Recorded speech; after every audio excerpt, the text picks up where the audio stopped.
What if I am? Greetings and welcome, I'm Ash, and this is my review for Tales of Berseria, the 17th iteration of the Tales series and a prequel to Tales of Zestiria, though set in the distant past. It brings with it a cast of surprisingly lovable misfits, an exciting combo-based combat system, and the same sort of narrative focus as its predecessors. The one big difference is that Berseria's storyline is far darker, with characters often acting out of self-interest, which is a fairly rare and rather intriguing take on the RPG genre. So if you're wondering whether Tales of Berseria is an RPG you might enjoy, allow me to share with you my thoughts on the various aspects of gameplay and story, and you can decide from there.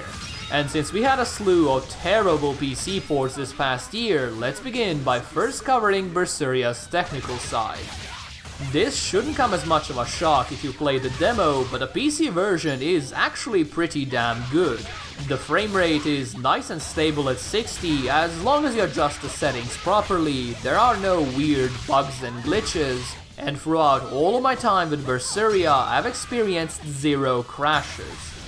Furthermore, the load times on my SSD are so fast they are only a couple of seconds long. And yes, you heard that right.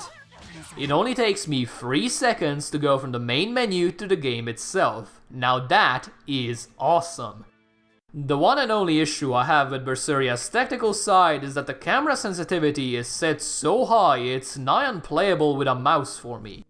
Even slightly moving the mouse makes the camera spin around like a drunken ballerina, which usually results in me slamming straight into a wall, perfectly completing the otherwise stupid metaphor. I've tried messing around with the options menu and even scouring through the hidden config files, but there is unfortunately no way to adjust the sensitivity. Playing with a controller, on the other hand, works perfectly fine, and as soon as I've switched, all of the camera issues went away as well. Given how annoying this problem is, I fully expect the developers to release a patch soon after launch. But until then, I would recommend waiting on the PC version unless you own a controller, or if you don't mind having your camera tied to a race car. As for the story, I entered Tales of Berseria with very little knowledge of the previous games, and I am glad to say that this has not affected my enjoyment even a single bit. I'm sure there are plenty of references to previous events and characters that just went straight over my head, but at no point did I feel confused about what's going on, who's who, and why the characters are doing what they are doing. What did confuse me, however, was the incredibly slow opening. Throughout the first hour or so of gameplay, you'll spend most of your time running around the village, beating up harmless boars and watching overly cutesy cutscenes that seem to belong more in a Miyazaki movie than in a dark RPG. All of this setup does eventually pay off as you get betrayed and transformed into an endlessly hungry demon, but I still think the intro could have been cut down in half and retained more or less all of its impact. Once you finally get all of your powers and set out to seek revenge, Tales of Berseria quickly moves away from its generic introduction and starts becoming rather fascinating. Instead of the usual JRPG storyline where a bunch of androgynous teenagers band together to kill Mega Satan, Berseria goes for a more serious narrative with our quote-unquote heroine, Velvet Crow, often treading the fine line between being an anti-hero and a straight-up villain. This is then further emphasized by the fact that her enemy is actually an order of exorcists that are doing all they can to prevent the world from succumbing to a demonic plague. While they may be a bunch of bureaucrats and would-be dictators, you're often left wondering whether your quest for revenge is even a wise idea, as eventually the pile of corpses laying behind you far surpasses anything your arch-nemesis has ever done in a desperate ploy to save the world. Since all of this is fairly heavy stuff that's bound to eventually wear you down, I am thankful that Tales of Berseria features a surprisingly vibrant cast of characters, especially when you consider who and what they are. There's the unlicensed witch Magilu, whose entire life goal is to annoy everyone around her, Rokuro, who is a refreshingly cheerful and upbeat demon of war, Doyle, who is a demonic pirate with a tongue as sharp as his teeth, And to make things even more strange, your party also features Laphicet, a seemingly emotionless servant that follows your every order unconditionally. It is an unlikely alliance, but it is exactly this cooperation out of necessity that makes their interactions all the more compelling. After spending well over 30 hours listening to them argue, joke around, and comfort each other in time of tragedy, I must admit I have gotten genuinely attached to this motley crew. I expect I will eventually forget the madness the main plot devolves into by the very end, but this band of misfits and outcasts has made such an impression on me that I'm bound to keep them on my mind for years to come.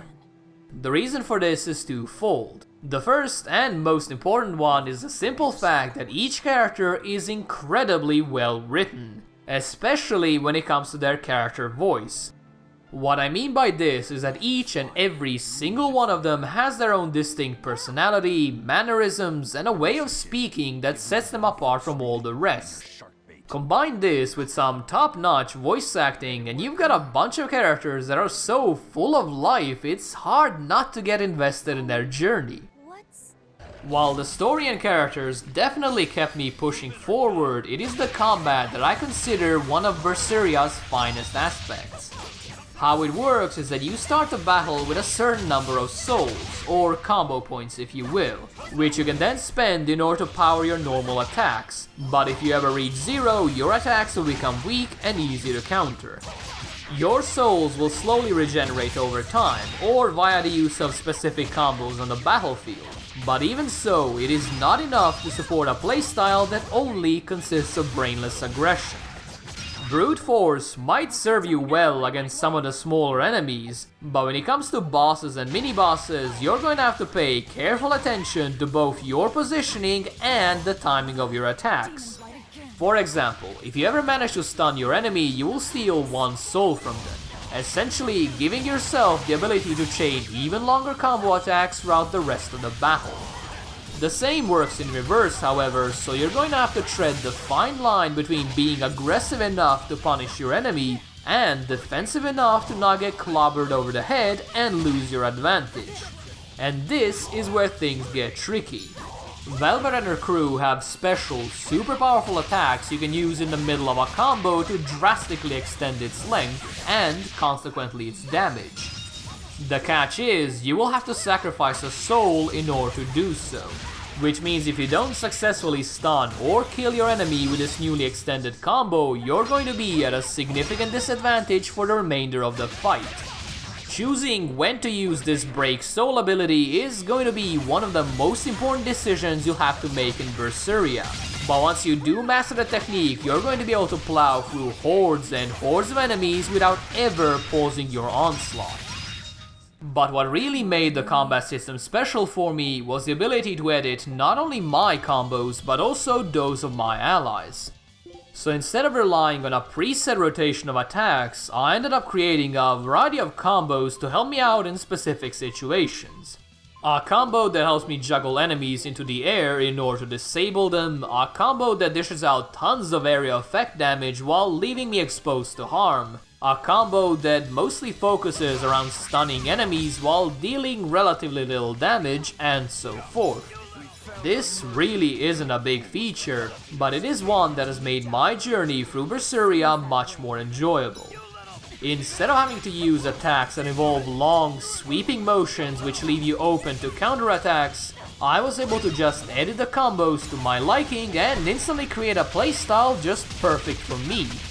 Naturally, all of this will take you quite a while to master, especially if you want to start worrying about min-maxing your characters. But thankfully, it is not the type of complexity that interferes with your enjoyment of the combat.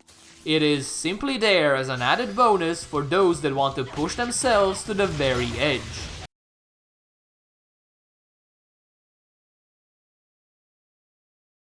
Instead of letting players explore the rich and detailed world, Tales of Berseria is content to funnel you through corridor after corridor, endlessly going down a set path with the only deviations being other corridors.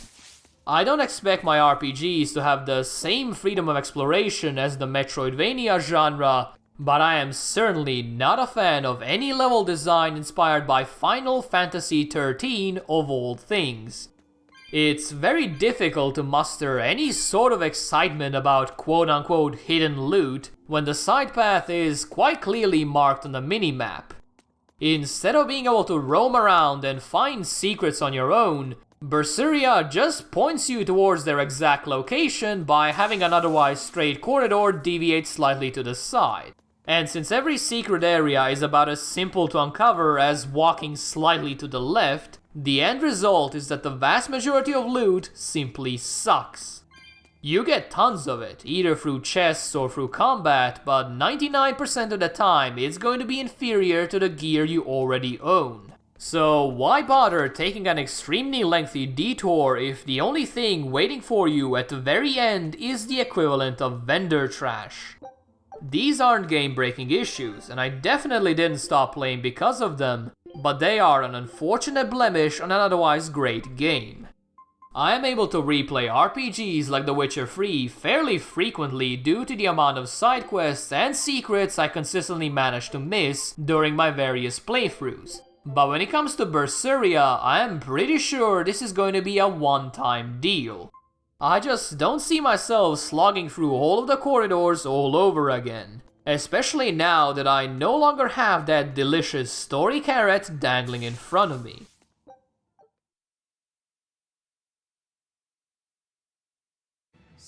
Despite being one of the later entries in a ridiculously long-running series, Tales of Berseria is a surprisingly good RPG. Its cast of characters is unique and memorable, its revenge storyline well executed, and the combat is a pure joy to master.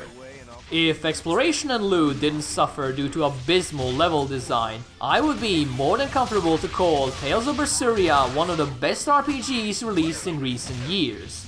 But as it stands now, it is simply good, perhaps even bordering on downright great. So, if you feel like you're up for a character-driven RPG with a heavy focus on fast-paced combat, you're probably going to have a blast with Tales of Berseria. I certainly had a great deal of fun with it, and if this is the standard for the rest of the series, I do believe I have a lot of catching up to do. Thank you guys for watching, and if you enjoyed this, or even if you didn't, please do let me know. And with that said, I hope you have a nice day, and I will see you soon. See ya!